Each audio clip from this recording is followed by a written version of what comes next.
A very good morning, students. Today we are going to discuss Cauchy integral theorem, which states that if a function f of z is analytic and single valued within a simple closed contour C, then integral f of z dz over a closed contour C is 0. ठीक है, हमें ये proof करना है. तो इस theorem को proof करने के लिए first we will discuss the lemma which is Goursat lemma. Goursat lemma क्या कहता है कि किसी भी रीजन को हम फाइनाइट नंबर ऑफ मैशेस में डिवाइड कर सकते हैं. ठीक है, और ये जो फाइनाइट नंबर ऑफ मैशेस हैं या तो ये कंप्लीट स्क्वायर्स होंगे या ये हमारे पास पार्शियल स्क्वायर्स होंगे. कंप्लीट और पार्शियल कैसे बनेगा मैं आपको भी दिखाती हूँ. देखो बेटा, यहाँ पर सारे कंप्लीट स्क्वायर्स बन रहे हैं ना, ये सारे कंप्लीट स्क्वायर्स बन रहे हैं हमारे पास. ठीक है ना, सिमिलरली यहाँ पर भी ये सारे हमारे पास कंप्लीट स्क्वायर्स बन रहे हैं विद. बट पार्शियल स्क्वायर्स कौन से हैं? ये वाले. अब यहाँ कर्व आ गया ना पार्शियल स्क्वायर्स, ये देखो यहाँ कर्व ये आ गया पार्शियल स्क्वायर्स. तो बाउंड्रीज पर जो स्क्वायर्स बन रहे हैं वो क्या होंगे? Partial squares. और कंप्लीट स्क्वायर जो विद इन आ जाएंगे हमारे पास. ठीक है, तो अगर ऐसा होता है तो for given epsilon greater than 0 हम एक पॉइंट z0 लेते हैं ईच मैश में, किसी एक मैश में, सच दैट कि mod of f of z minus f of z0 divided by z minus z0 minus f dash z0 is less than of epsilon. ये हमने z0 पॉइंट कहाँ से लिया है? मैश में से. ठीक है, तो इसको हमने कैसे लिखा हुआ है? स्टेटमेंट क्या है इसकी? For given epsilon greater than 0 it is possible to construct या divide a region C into finite number of meshes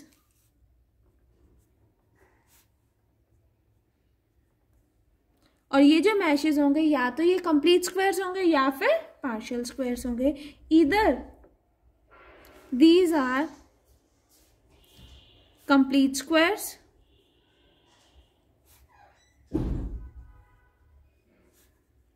or partial squares dn such that within each mesh, हर एक मैश में there exists a point z0 for which mod of f of z minus f of z0 divided by z minus z0 minus f dash z0 is less than of epsilon. This is true. हमें बताना है कि अगर किसी epsilon positive pay हम reason को divide कर रहे हैं फाइनाइट नंबर ऑफ मैशेस में जो कि कंप्लीट स्क्वायर्स होंगे या पार्शियल स्क्वायर्स होंगे, तो हर एक मैश में एक पॉइंट z0 होगा जिसके लिए ये कंडीशन क्या होगी? ट्रू होगी. Now the proof for this lemma is, suppose हम कॉन्ट्राडिक्शन से करेंगे. हमने बोला कि सपोज करते हैं कि लेमा फेल कर रहा है वन ऑफ द मैश में. हम कॉन्ट्राडिक्शन से स्टार्ट करेंगे. We will prove the lemma by contradiction. ठीक है, suppose the lemma fails in one of the mesh and then subdivide the mesh. अगर ऐसा होता है कि हमारा लेमा फेल हो रहा है किसी एक मैश में, सपोज करो इस मैश में हमारा लेमा फेल हो रहा है, तो हम क्या करेंगे? हम मैश को सब डिवाइड करेंगे. कैसे? By line joining the mid points of opposite line. ठीक है, ऐसे कर दिया. अब फिर से अगर इनमें से किसी मैश में लेमा फेल हो रहा है तो उसमें भी हम क्या करेंगे? अपोजिट लाइन के मिड पॉइंट्स को ज्वाइन करके हम क्या करेंगे? मैश को सब डिवाइड करेंगे. तो ये जो प्रोसेस है या तो किसी फाइनाइट नंबर ऑफ स्टेप्स के बाद स्टॉप हो जाएगा, एंड हो जाएगा जब सारी कंडीशंस होल्ड होने लग जाएंगी. ठीक है ना, या फिर ये प्रोसेस कहाँ जाएगा? इनडेफिनाइटली. ठीक है, तो वही यहाँ मेंशन करेंगे हम, that suppose the lemma fails in one of the mesh and then subdivide the mesh by means of line joining the midpoints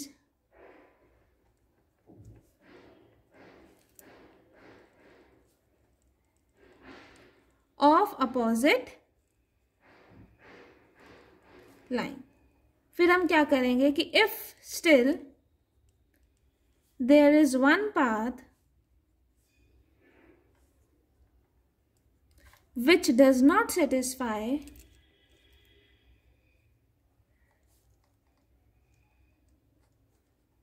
the condition of lemma,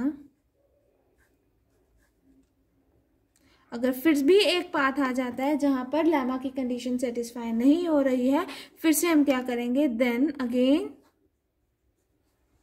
सब divide the mesh that part in similar way.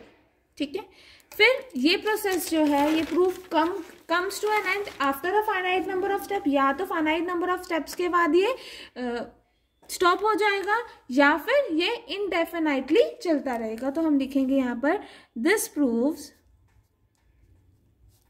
Come to an end after a finite number of steps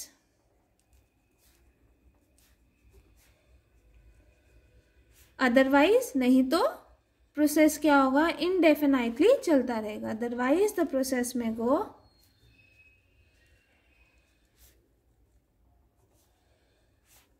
इनडेफिनाइटली. ठीक है, अगर ऐसा होता है तो हमारे पास क्या हो जाएगा कि हमारे पास एक सीक्वेंस ऑफ स्क्वायर्स आ जाएंगी which contain in the preceding one which has z0 as a limit point. ठीक है, जैसे हमने एक मैच लिया था, सपोज करो इसमें लेमा की कंडीशन फेल हो रही थी, फिर इसके अपोजिट लाइंस के मिड पॉइंट्स को ज्वाइन करके फिर से मैच में करा. फिर अगर सपोज करो इस लेमा में कंडीशन फेल हो रही थी, फिर से इसको सब डिवाइड करा एंड सो ऑन. हमारे पास ये सब डिवीजन होती रहेगी जब तक हमारा लेमा ट्रू नहीं हो जाता. तो मतलब या तो ये प्रोसेस इनडेफिनाइटली चलती रहेगी, सो ऑन चलती रहेगी, या फिर प्रोसेस कर्म करेगी टू द एंड. तो अगर ऐसे चलती जाती है तो हमारे पास एक सीक्वेंस आ जाएगी ना, sequence of squares which contains in the preceding one. ऐसी सीक्वेंस आएगी ना, दिस ये वाला किस में कंटेंड है, इस वाले में, ये वाला किस में कंटेंड है, इस वाले में, ये वाला किस में कंटेंड है, इस वाले में. तो वही हम इसको लिखेंगे that in this case we obtain sequence of squares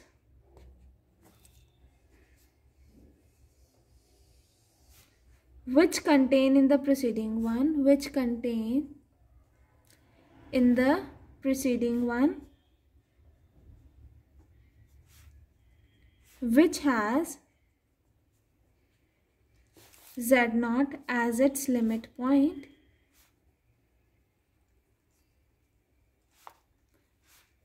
at which the condition of lemma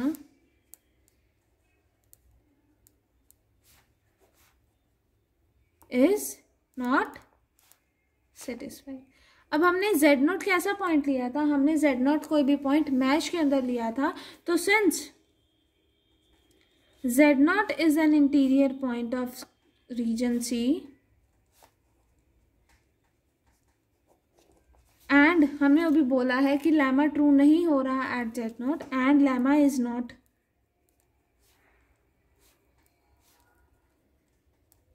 true at z0. इसका मतलब ये जो condition f of z minus f of z0 divided by z minus z0 minus f dash z0 is not less than of epsilon whenever mod of z minus z0 is less than of del.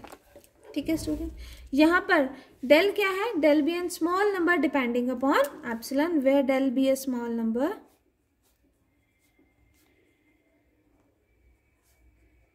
Depending upon epsilon. ठीक है।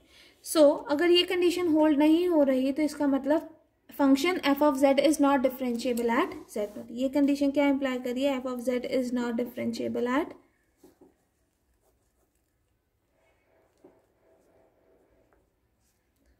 Z not. अगर वो differentiable नहीं है तो ये imply कर रहा है कि function f of z is not analytic at z not. But हमने फंक्शन कैसा लिया था स्टेटमेंट में कि फंक्शन क्या है, एनालिटिक है, which is a contradiction.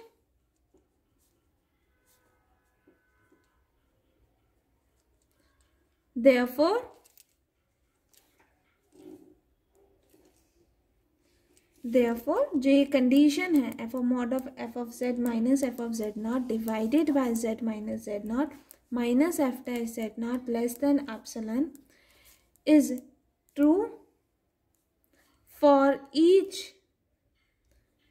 Z in mesh.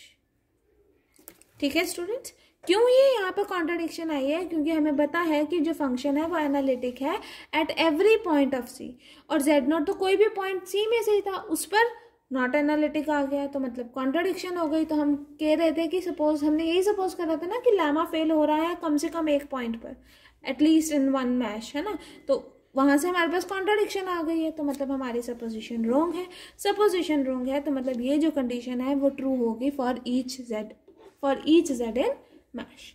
ठीक है students, now let us start the proof of the theorem. वही डिवाइड द कंटूर सी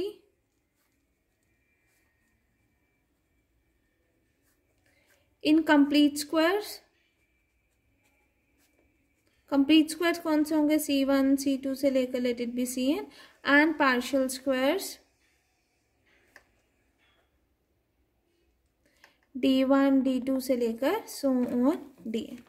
अगर ऐसा होगा तो हमारा जो क्लोज कंटूर है that is integral f of z d z over the close contour C, कैसे भी लिखा जाएगा अगर हमने इसको डिवाइड करा है कंटूर्स में, that is C1 plus C2 plus so on Cn plus D1 plus D2 plus integral over Dn। ठीक है ना, यहाँ पर फंक्शन आएगा, बेसिकली यही हुआ। तो यहाँ पर हम समेशन लिख सकते हैं where r varying from 1 to n, तो यहाँ पर हम मेंशन कर सकते हैं it is equal to r varying from 1 to n integral f of z d z c of r plus summation of r varying from 1 to n integral d r f of z d Z.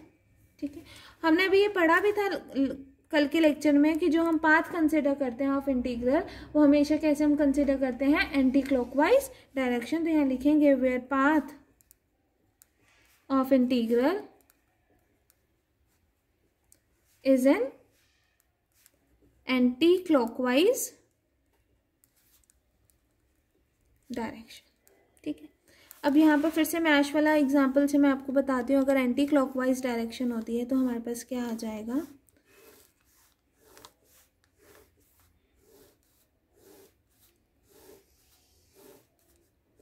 Suppose करो आपने कोई भी एक mash consider करा, उसमें क्या है, anti clockwise direction, तो एंटी क्लॉकवाइज ऐसे होगा। ठीक है स्टूडेंट्स,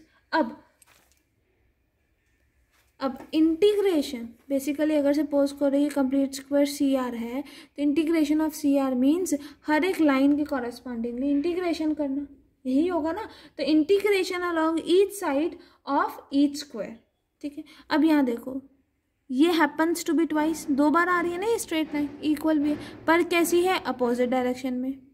ठीक है, ये इस डायरेक्शन में है और ये इस डायरेक्शन में है, मतलब this straight line of a complete square happens to be twice but in opposite direction, तो इसका इफेक्ट क्या हो जाएगा, कैंसिल आउट हो जाएगा। सिमिलरली इस वाले केस में कंसिडर करोगे तो आपके पास क्या होगा, ये 2 स्ट्रेट लाइन है of a complete square happens to be twice but in opposite direction, मतलब इसका इफेक्ट भी क्या हो जाएगा, कैंसिल। तो इसका मतलब जितने भी हमारे पास कंप्लीट स्क्वायर्स हैं उनका इफेक्ट क्या हो जाएगा, कैंसिल हो जाएगा, क्योंकि यहाँ पर भी कंप्लीट स्क्वायर है, यहाँ पर भी कैंसिल, यहाँ पर भी, ये सारे स्क्वायर्स में हमारे पास कैंसिल हो जाएगा उसका इफेक्ट। बट जो पार्शियल स्क्वायर्स हैं ये वाले है ना पार्शियल। अब यहाँ पर इफेक्ट तो नहीं कैंसिल आउट हो सकता अगर मैं एंटी क्लॉकवाइज डायरेक्शन भी कंसिडर करूँ, तो हमें तो नहीं पता ना this is not equals to this, और ये अलॉन्ग द स्ट्रेट लाइन नहीं है, ये कर्व में है और ये स्ट्रेट लाइन में है, तो इसका इफेक्ट कैंसिल नहीं होगा। सिमिलरली इस बॉर्डर वाले जो स्क्वायर्स हैं उसमें हमारा इफेक्ट कैंसिल नहीं होगा। इसका मतलब जो इंटीग्रल होगा are taken along the curve boundary of partial squares, जो हम इंटीग्रल लेंगे वो boundary of the partial squares के कॉरेस्पॉन्डिंगली लेंगे। ठीक है स्टूडेंट्स, तो यहाँ पर आप मेंशन करोगे, यहाँ हमने लिखा है there where path of integral is in anticlockwise direction and in complete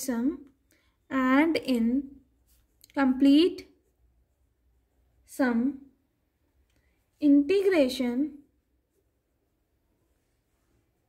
along each straight side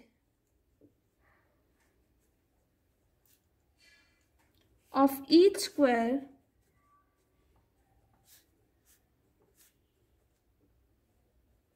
may be complete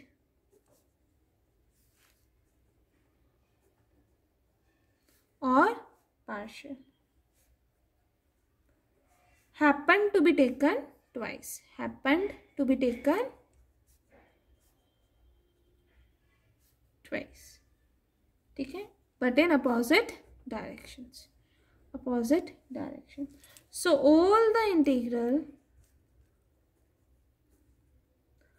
along straight side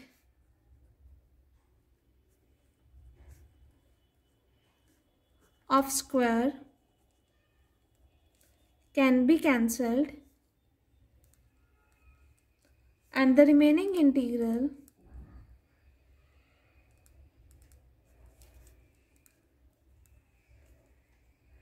are taken along curve boundary of partial squares. क्यों? क्योंकि they are described once, because they are described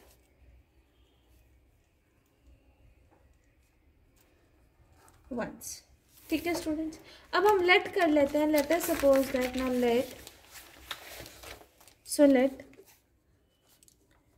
mod of f of z minus f of z naught divided by mod of z minus z naught minus f dash z naught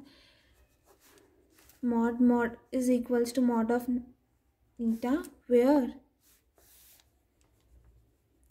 नीटा क्या हो जाएगा, less than epsilon. क्यों less than epsilon हो जाएगा? क्योंकि ये वाली term गॉर्जेट theorem lemma से हमारे पास आया, this term is less than epsilon, तो इसका मतलब जो नीटा का मोड है वो भी क्या होगा, लेस देन एप्सिलॉन, और mod of z minus z not क्या हो जाएगा, less than del, and eta approaches to 0 as z approaches to z not. ठीक है, अब यहाँ से आप कंडीशंस देख लो, आपके पास क्या आ जाएगा, f of Z minus f of z naught divided by z minus z naught minus f dash z naught is equals to mod of neta। तो आप LCM लोगे तो क्या आ जाएगा, z minus z naught f of z minus f of z naught minus z minus z naught f dash z naught and it is mod of neta।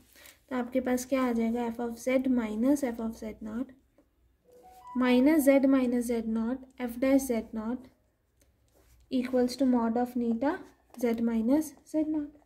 ठीक है, that is f of z की value क्या आ गई हमारे पास, f of z is equals to mod of eta z minus z naught plus f dash z naught z minus z naught, left hand side से right hand side पे लेके गए, plus f of z naught. ठीक है, अब इस equation को हम किस में, इस वैल्यू को हम किस में पुट करेंगे, इस वाली इक्वेशन में। ठीक है student, therefore one becomes integral of f of z over the closed contour C is equals to summation of r varying from 1 to n integral C of r, और यहाँ f of z की value that is mod of neta z minus z naught plus f dash z naught z minus z naught plus f of z naught dz plus summation of r varying from 1 to n integral d of r mod of neta z minus z naught plus f dash z not Z minus z not plus f of z not d of Z. अब हम इस वाले को solve करेंगे firstly और इसके लिए हम सिमिलरली लिख देंगे। ठीक है student, now let us start for this. हमने क्या करा, कंसीडर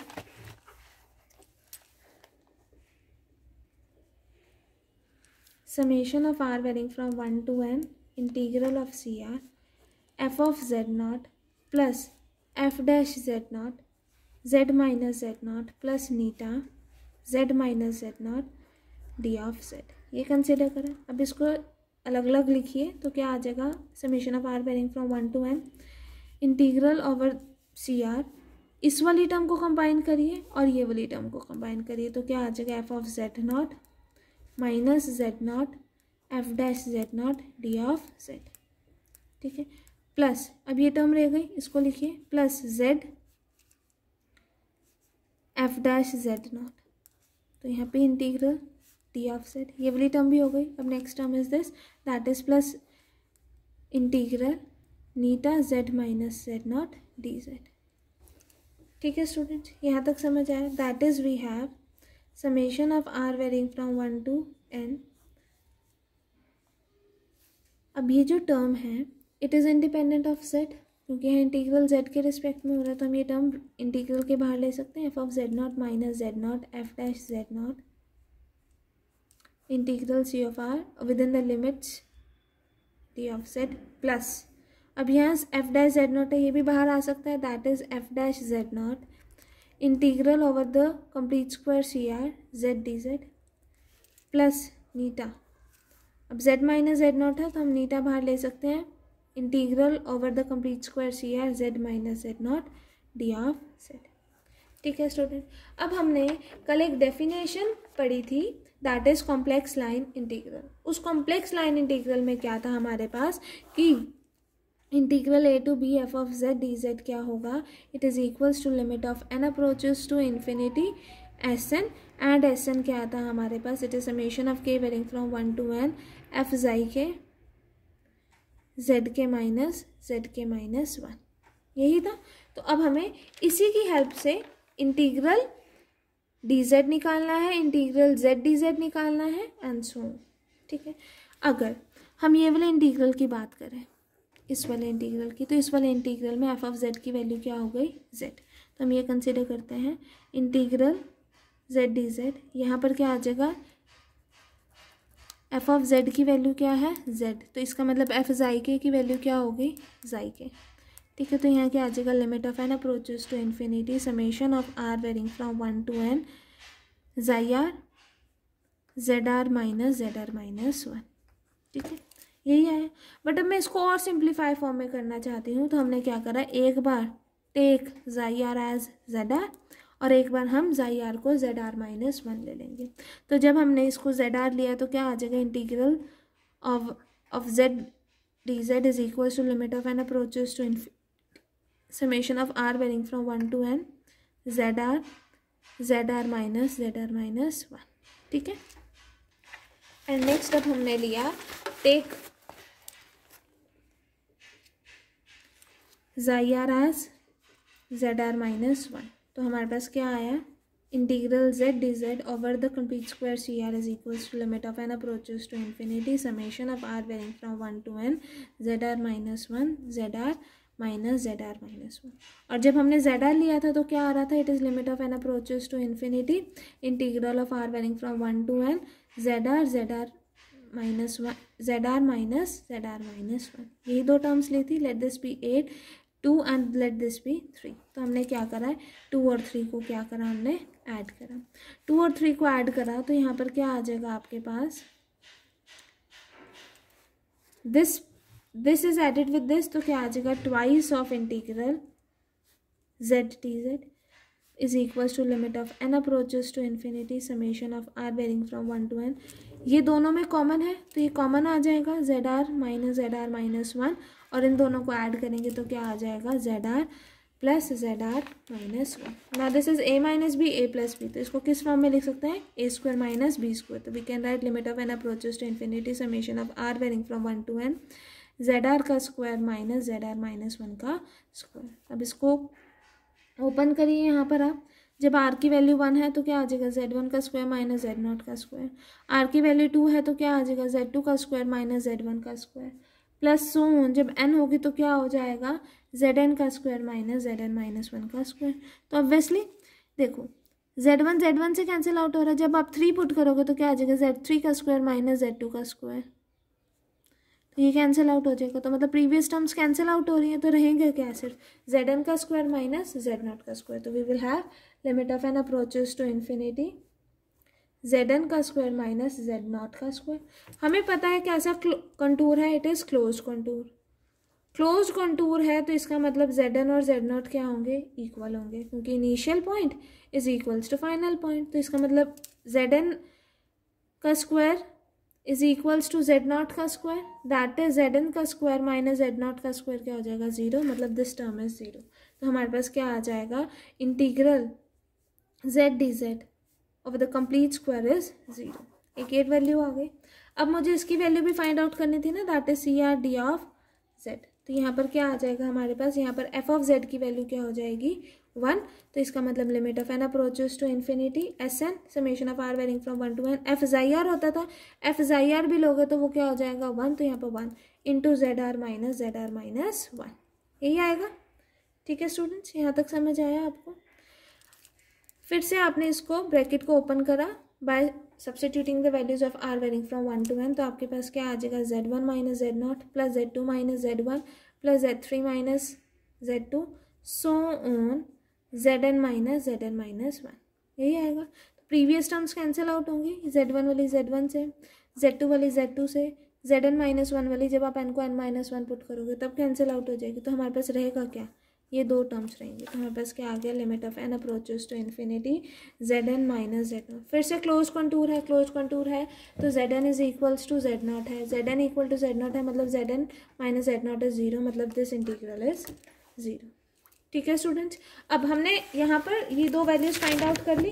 अब इसमें सब्स्टिट्यूट करोगे, अगर आप इसमें सब्स्टिट्यूट करते हो तो ये टर्म 0 हो गई और ये वाली टर्म भी 0 हो गई। ठीक है, ये वाली टर्म भी 0, ये वाली टर्म भी 0, क्योंकि इसकी वैल्यू भी 0 आ रही है और इसकी वैल्यू भी 0 आ रही है। तो बचा क्या हमारे पास दिस। तो हम लिख सकते हैं that integral c r f of z0 plus f dash z0, जो यहाँ हमने फाइंड आउट करा, यही फाइंड आउट करा ना, z minus z0 plus eta z minus z0 d z with summation form r varying from 1 to n is equals to, किसके equal होगा, ये टर्म 0, ये टर्म 0, तो किसके इक्वल होगा, इसके equal, which is equals to summation of r varying from 1 to n integral c r eta z minus z0 d Z.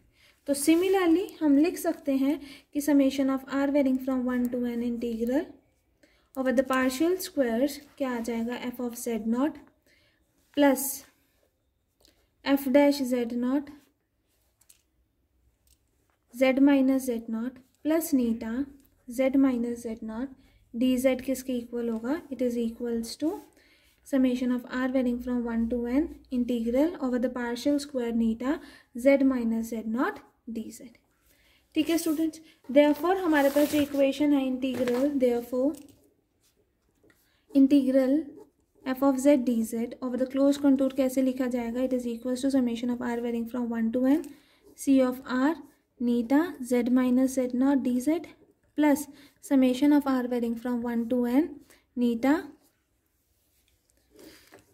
D r eta z minus z0 d of z। अब आप क्या करोगे, taking mod on both the sides. Now we know that mod of a plus b is less than equals to mod of a plus mod of b। तो क्या आ जाएगा, it is less than equals to summation of r varying from 1 to n integral c of r over the part complete square eta z minus z0 d z plus summation of r varying from 1 to n eta z minus z0 d of z।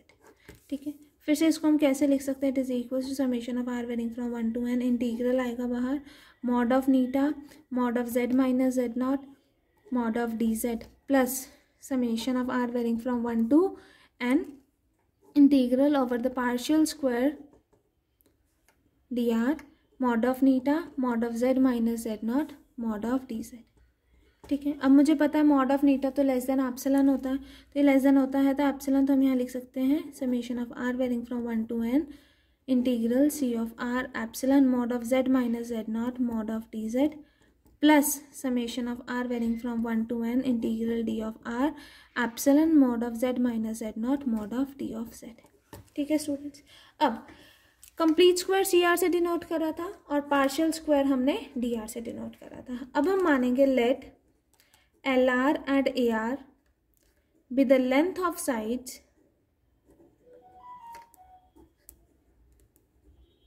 and area of complete square. Similarly, हमने यहाँ क्या माना, let LR dash and AR dash be the length of sides and area of partial squares. ठीक है, आपके पास कोई भी square, let this b square C r, कोई भी दो पॉइंट्स के बीच का डिस्टेंस, सपोज करो कोई भी यहाँ है तो इनका डिस्टेंस क्या होगा, कोई दो पॉइंट्स यहाँ है, इनका डिस्टेंस क्या होगा, वो किससे लेस होगा, it is less than equals to the length of diagonal of a square, यही होगा ना। तो हम यहाँ मेंशन करेंगे distance for any two points in square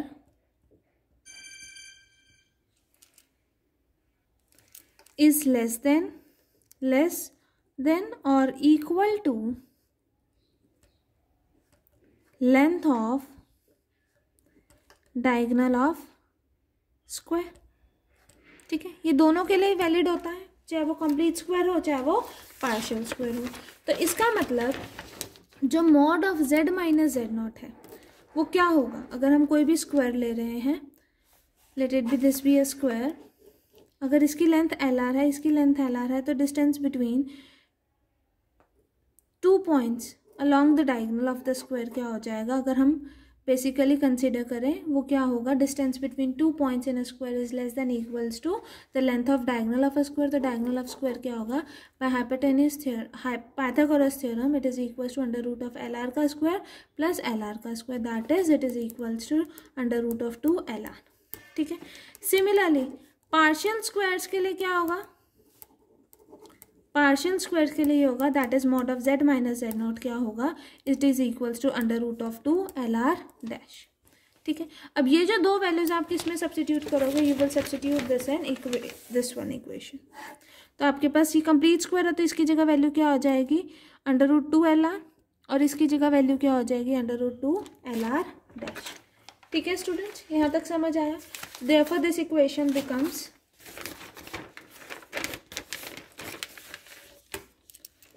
mod of integral over the closed contour C f of z dz is less than equals to summation of r varying from 1 to n epsilon root 2 LR integral CR mod of dz plus summation of r varying from 1 to n epsilon root 2 LR dash integral over the partial square mod of dz। ठीक है, now meshes हमारे पास ऐसे थे, ठीक है ना बेटा, यही थे। मॉड ऑफ डी जेड है, दैट इज हमें लेंथ बताना है, पैरामीटर फॉर्म में बताना है, तो ये एल आर, ये एल आर, ये एल आर, तो ये भी क्या होगा L R.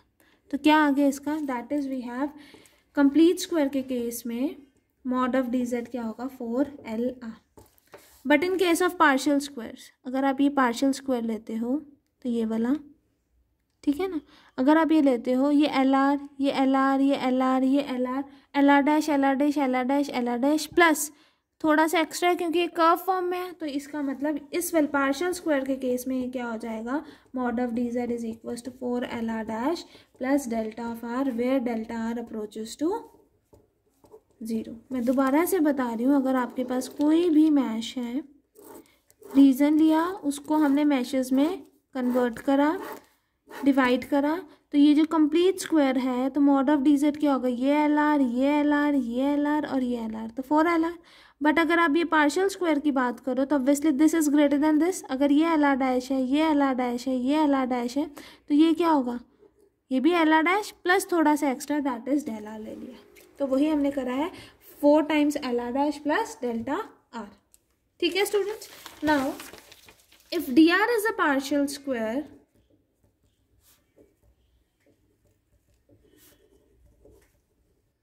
and del r denote the length of boundary of curve C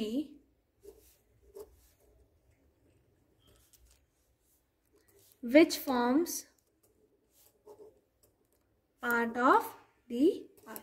ठीक है, वही यहाँ पर मेंशन करा हुआ है, length of the boundary of the curve C।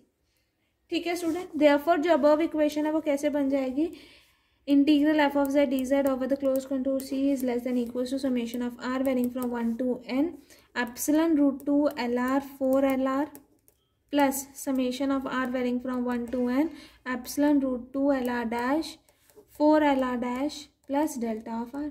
तो एल आर स्क्वायर आ जाएगा, यहाँ एल आर डैश का स्क्वायर आ जाएगा, इन दोनों टर्म्स को कंबाइन करोगे 4 root 2 under root 2 epsilon common लोगे, summation of r varying from 1 to n l r का square plus l r dash का square plus epsilon root 2 summation of r varying from 1 to n l r dash delta of r. तो ये क्या है, basically total area of the sides of square, और ये क्या हो जाएगा हमारे पास, total length of closed contour C, total length of closed contour C, that is capital है।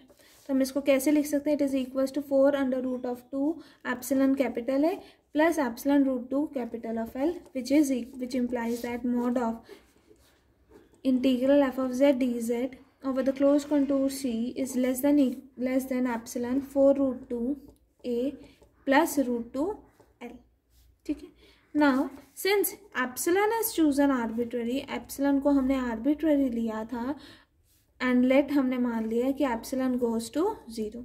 अगर epsilon goes to 0 है तो इसका मतलब mod of integral C f of z dz क्या करेगा, अप्रोच करेगा is less than 0।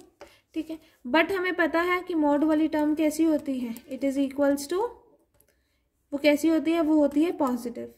ठीक है, तो कंबाइन करोगे तो आपके पास क्या आ जाएगा, that is integral c f of z d z क्या हो जाएगा, इट इज इक्वल्स टू 0। तो यहाँ से हमारे पास क्या हो गया, थ्योरम प्रूव हो गई कि अगर हमारे पास कोई फंक्शन एनालिटिक है within a closed contour C तो हमारे पास integral f of z d z is over that closed contour C is 0। ठीक है students, only this much for today class. Next class में हम डिस्कस करेंगे some deductions of this theorem। Thank you class.